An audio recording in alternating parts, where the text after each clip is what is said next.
perkenalan, nama, bisnisnya apa, kemudian lokasinya di mana? Ya. Silakan. Perkenalkan, nama saya Arka dari Bell Living Lab. Usaha saya itu mengubah kulit kopi menjadi alternatif kulit. Jadi alternatif kulit itu nanti bisa dipakai di industri fashion, utamanya mungkin kalau sekarang itu ada di lingkup tas, dompet, dan juga bisa untuk furniture. Saya lahir di Bandung dulu, 1996. Sekarang usia 28 harusnya tahun ini. Dari dulu sih saya emang udah melihat di keluarga saya banyak yang usaha lah gitu. Jadi emang sangat terinspirasi di sana gitu.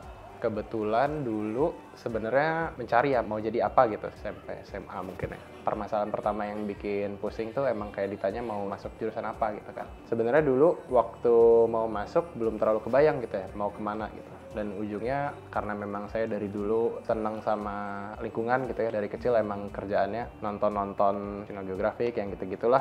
Jadinya pas mau kerja ya emang dari dulu pengennya ada di bidang yang ke arah ramah lingkungan. Jadi waktu itu saya mutusin buat masuk biologi lah gitu. Terus di tahun itu emang waktu kuliah kita banyak cari lomba lah ya.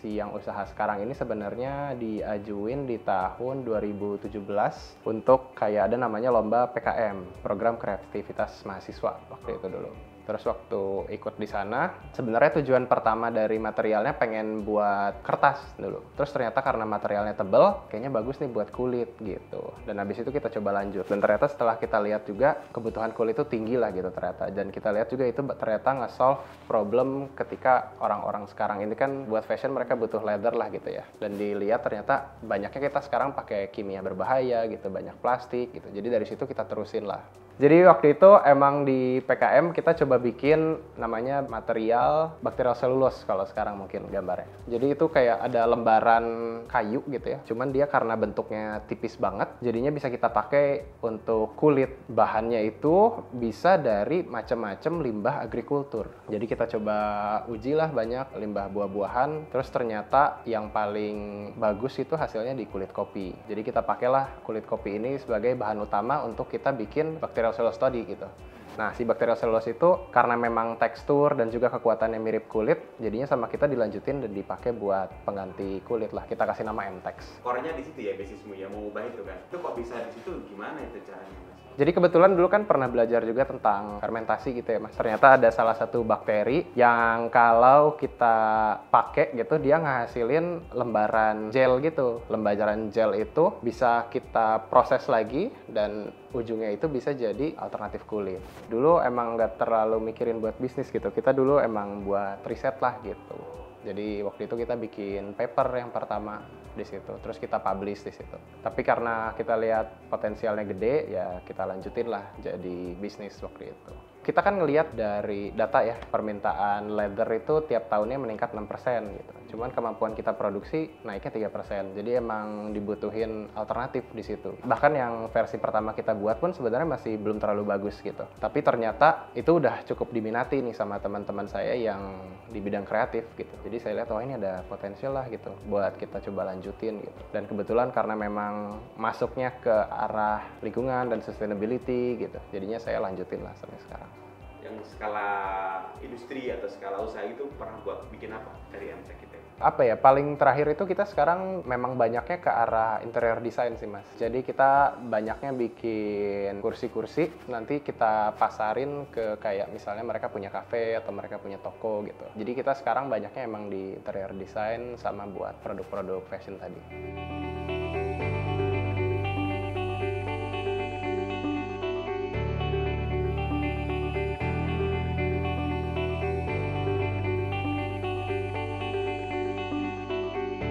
Dulu kita bikin sama partner saya di Geocardin nama brandnya. Terus kita bikin pakai material kulit kita gitu. Ternyata responnya bagus karena waktu dulu kita bisa sampai masukin dia di Hong Kong gitu. Ada partner saya di sana yang seneng dan jadinya bisa kita didistribusiin di sana. Tekstur atau secara bahan, apa yang membedakan MTEK dengan kulit? Kalau dari sekarang sih memang MTEX itu masih belum terlalu fleksibel kalau dibanding sama kulit ya. Cuman kalau dari kekuatan dia udah sama kuatnya, Kalau standar kulit itu ada di 8 kekuatannya angkanya. Material kita ini ada di 13,25 gitu. Jadi dari strength-nya udah di atas nih, udah di atas kulit. PR-nya emang gimana biar tekstur sama warnanya itu bisa menyaingi variasi dari kulit gitu untuk sekarang. Tapi kalau kita lihat secara bentuk tuh udah mirip lah gitu. Di industri sekarang ini kayaknya yang benar-benar produksi kulit dari kulit kopi itu baru kita gitu.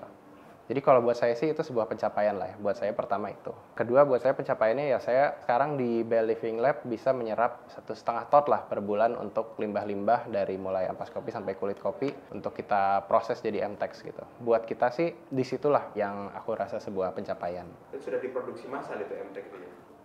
Sekarang kita produksi sekitar 300 lembar sih per bulan Mas. Jadi memang belum terlalu banyak. Cuman memang dari satu lembar itu bisa jadi banyak produk gitu kan. Makanya buat kita, oh ini tinggal kita scale produksinya. Habis itu nanti sama teman-teman kita coba approach lah industri apa lagi nih yang bisa kita coba bikin dari kulit yang kita punya.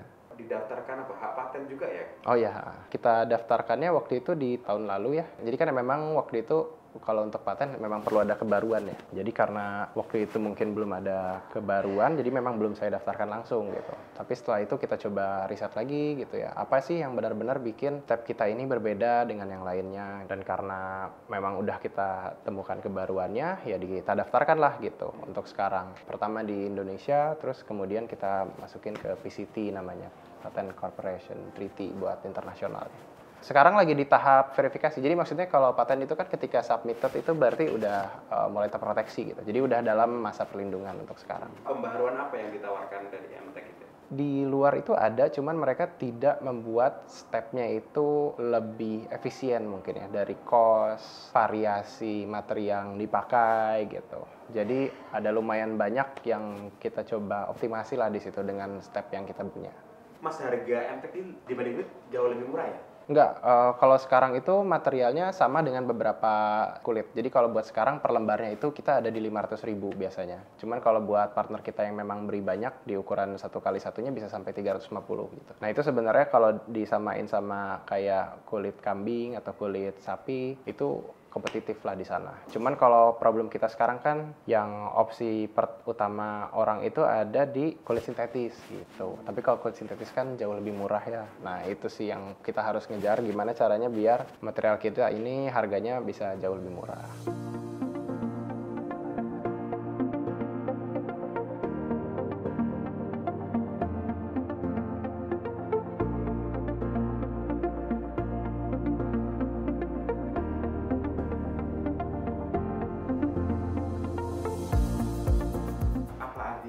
Bagimu Mas? Katanya tadi juga memimpikan ada di Iya. ya.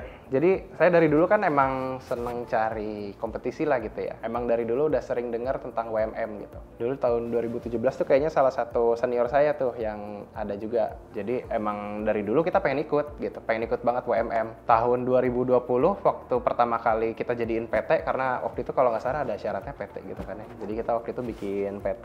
Daftarlah kita di sana. Terus waktu itu belum lolos. Karena memang materialnya waktu itu belum ada penggunanya. Masih kita sendiri kita pakai terus kita bikin dompet dan tas gitu. Berapa tahun kita nunggu biar memang si usahanya ini lebih terdevelop gitu. Buat saya sih inspirasional gitu orang-orang yang ada di sini lah. Kita udah ketemu dengan beberapa alumninya. Saya harap sih bisa join the success lah gitu atau gimana atau bisa bareng-bareng ngembangin sesuatu bersama gitu sih mungkin. Ini kan usaha saya berdua ya sama istri saya. Jadi istri saya kebetulan sama-sama kita biologi. Kebetulan waktu itu dia yang daftarin. Terus kan ya co-foundernya ada 2 yang maju berarti antara kita berdua lah gitu. Diputusin lah saya yang maju gitu. Kalau dari saya pribadi waktu itu memang nggak nyangka bakalan ikut WMM karena yang daftar pun bukan saya gitu. Tapi kalau ditanya impian ya ini impian saya sih gitu, ada di sini. Oke, lanjut kemudian daftarin oleh istri. Kemudian tahap selanjutnya apa Mas?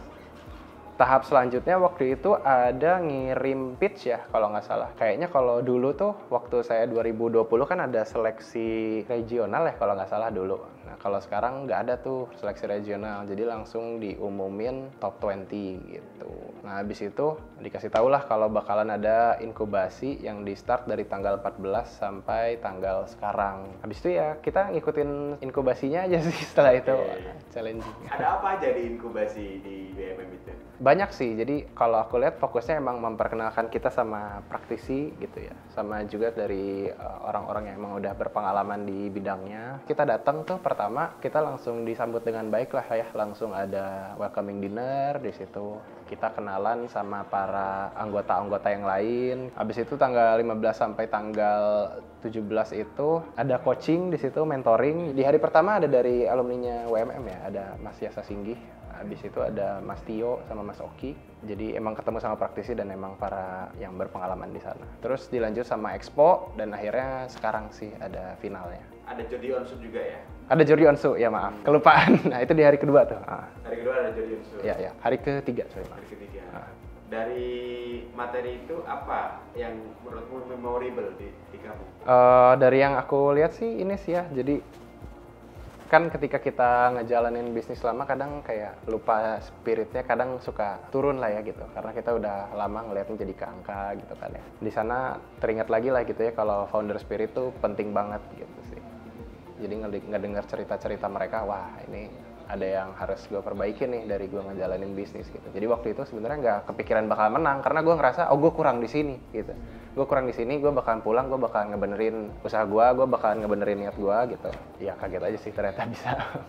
Kenapa Simon kok menang? Kalau aku lihat mungkin ya tentang bisnis dan potensialnya sih mungkin ya kalau aku lihat gitu ya. Terus juga mungkin dari inovasinya sih ya mungkin karena ini sesuatu yang baru gitu ya. Benar-benar bisa diimplementasi di masa depan juga gitu. Jadi mungkin kalau aku lihat dari sisi inovasi sama future-nya sih mungkin itu kali ya kalau dari saya. Tapi saya sendiri nggak nyangka sih karena pasti dinilainya dari sekarang kan. Karena kalau dari sekarang yang lain juga oke banget gitu sih. Ya, seorang pemenang itu dapat apa sih dari WMM? Ya pertama komunitasnya lah ya gitu ya, pertama yang kalau aku lihat. Kemudian ada gift-nya itu sendiri, juara satu di bidang kreatif itu dapat 200 juta. Habis itu best of the best dapat nilai yang sama, terus ternyata tadi ditambahin lagi gitu 100. Itu kaget banget sih, aku nggak ngerti kenapa, tapi ya semoga itu bisa manfaat juga lah ke usahaku. Jadi total berapa yang dia dapat? Ada 500. Kaget. Buat apa nih rencana uangnya Mas? Pertama, plannya pengen ada otomasi ya di produksi, jadi efisiensi produksi gitu ya. Terus kita pengen hiring tim juga, biar kita bisa masarin produknya lebih jauh gitu. Terus buat memperkenalkan material kita ke luar sih, karena buat aku kayaknya pertama-tama kita harus ke luar Indonesia dulu, baru abis itu bisa diikutin sama orang-orang di sini. Mas, founder spirit yang kamu dapat dari materi, apa sih founder spirit? Saya kalau ditanya kan ini saya di bidang kreatif ya. Cuman kalau ditanya background saya riset. Kalau spirit kita itu sebenarnya bikin inovasi fokusnya di material untuk lingkungan. Jadi kalau spirit saya sih ke depannya kita pengen banyak material-material lain yang bisa kita produksi yang manfaat dan juga bisa memanfaatkan apa yang Indonesia punya lah gitu. Limbah-limbahnya gitu. Kita banyak banget dan rasanya itu nggak dimanfaatkan dengan baik sih buat saya. Memanfaatkan apa yang ada jadi lebih baik gitu ya? Iya, mungkin di situ. Fokusnya ke limbah tapi? Fokusnya ke limbah, ke limbah-limbah komoditas lah. Oke, kenapa limbah? Limbahnya limbah organik ya fokusnya, tapi limbah organiknya juga spesifik ke yang dari ranah buah-buahan gitu. Banyak banget kan yang kayak gitu, kayak misalnya kopi nih mas. Orang-orang itu cuman ngambil bijinya doang, abis itu kulitnya dibuang. Mungkin ada yang jadi kaskara, ada yang kayak teh wangi gitu. Cuman itu nggak semuanya bisa. Abis itu kan sebenarnya yang kayak gitu banyak banget. Ada coklat juga seperti itu gitu kan, ada kelapa, ada tebu gitu. Dan itu semua ada potensial yang bisa kita olah lah gitu. Dalam perjalanan sampai sejauh ini menurutku kan hebat ya mas, luar biasa. Pasti mengalami perjalanan yang nggak mudah gitu. Titik yang paling susah mau dilalui kapan sih mas? Pertama sih kayaknya meyakinkan orang kalau emang ini bisa dipakai sih kalau pertama. Karena dulu kekurangannya banyak banget gitu kan ya. Kekuatannya kurang, teksturnya kurang, penampilannya kurang bagus gitu. Kan langsung kita tawarin ke para praktisi. Buat mereka juga kayak, oh ini masih banyak nih yang harus diimprove gitu. Itu sebenarnya waktu awal-awal juga bikin kita bingung kan. Ini sebenarnya bisa nggak nih dilanjutin. Tapi aku yakin gitu kalau ini material bakalan berguna gitu. Ini ada banyak banget yang bakalan diuntungkan mulai dari para petani gitu ya. Petani di sini kulit kopinya bisa kita serap, kreatornya juga gitu sih.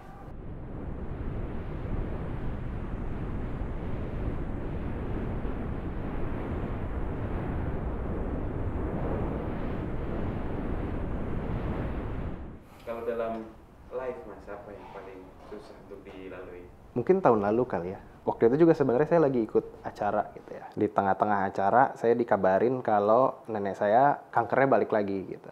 Saya dekat banget sama nenek saya yang kemarin saya tempat produksi juga tempatnya bukan dikasih ya, saya sewa sih waktu itu. Jadi kayak waktu awal dulu pokoknya tolong bayar biaya maintenance dan kawan-kawan gitu sama nenek saya dan bisa saya pakai gitu. Di tengah-tengah acara dikabarin lah kalau dia kanker gitu kan. Ya saya belum bisa ngasih banyak gitu ke nenek saya gitu.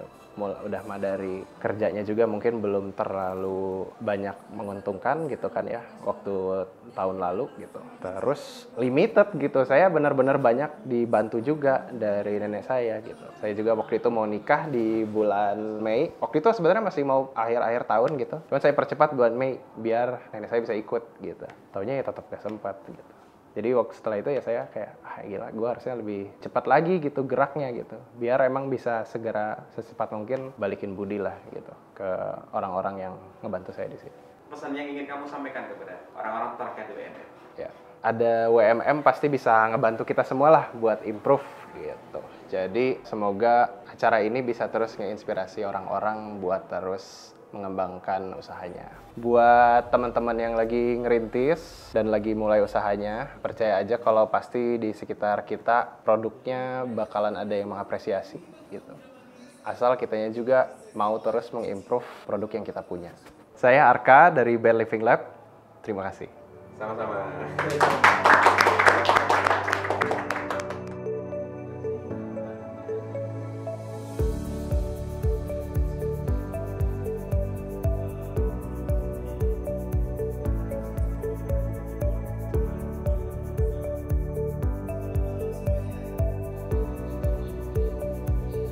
Hai Mas, aku Jordi Onsu dari Geprek Bensu, mungkin pernah dengar. Dan bensu-bensu yang lainnya, bensu bakso, ada bensunda, dan semua yang akan muncul kemudian atas nama bensu. Menurut Mas Jordi, seberapa penting sih acara ajang seperti WMM ini untuk bagi pengusaha?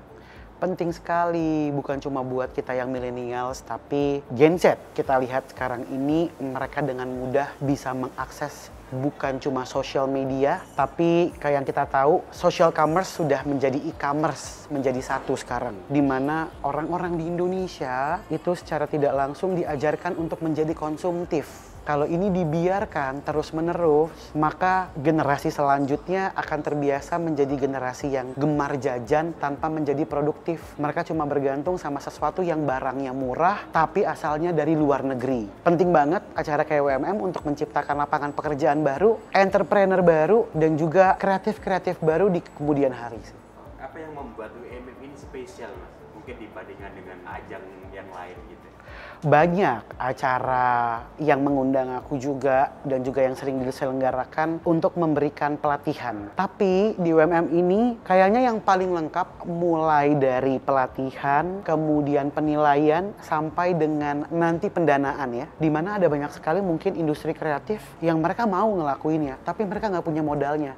Nah, karena ini mungkin WMM bersama dengan Mandiri, jadi pas banget. Udah dilatih, dinilai, dikasih modal usahanya. Untuk para entrepreneur mulai dari 2024, kayaknya selama setahun ke depan, sampai 2 tahun ke depan, moto yang paling tepat dari aku adalah recover together, recover stronger ya. Jadi boleh nggak selama 1-2 tahun ini pasca pandemi kita mau recovery, baik itu industri kreatif sampai ke ekonomi di Indonesia, kita bareng-bareng yuk. Mulai belanja produk lokal, mulai menjadi kreatif dan juga memperkerjakan masyarakat lokal, masyarakat sekitar, sampai juga bangga menggunakan produk lokal. Setelah itu kita bisa bangkit bareng-bareng, baru deh kita balik lagi berkompetisi. Kalau sekarang saatnya kita bareng-bareng jadi satu, mendukung program pemerintah Recover Together, Recover Stronger ya.